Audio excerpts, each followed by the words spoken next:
Voglio sapere anche i tuoi prossimi impegni mondiali eventualmente. Io a settembre inizierò a fare, mi presenterò come sim professionista e bisogna che porti a casa delle vittorie, perché è un periodo un po' nero per me, perché vengo da 2 sconfitte, però è anche vero che prima facevo magari degli incontri un po' più facili, in quanto magari erano regionali, erano italiani. Ultimamente sto facendo solo dei mondiali, quindi però appunto adesso inizierò a settembre a fare queste gare e vorrei presentarmi entro la fine della stagione sportiva 2003-2004 nei professionisti.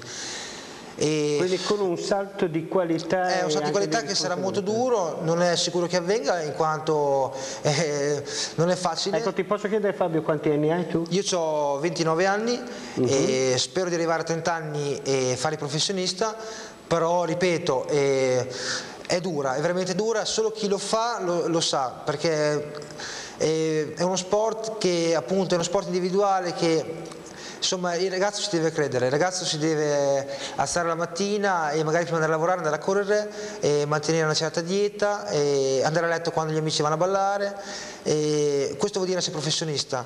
E quindi, insomma, essere gladiatori del nuovo millennio non è facile, ma io mi piace questo termine, credo. Mi piace questo termine che utilizzi, insomma, in questa nostra chiacchierata, questa dei nuovi gladiatori, insomma, Sì. dà un po' un'immagine.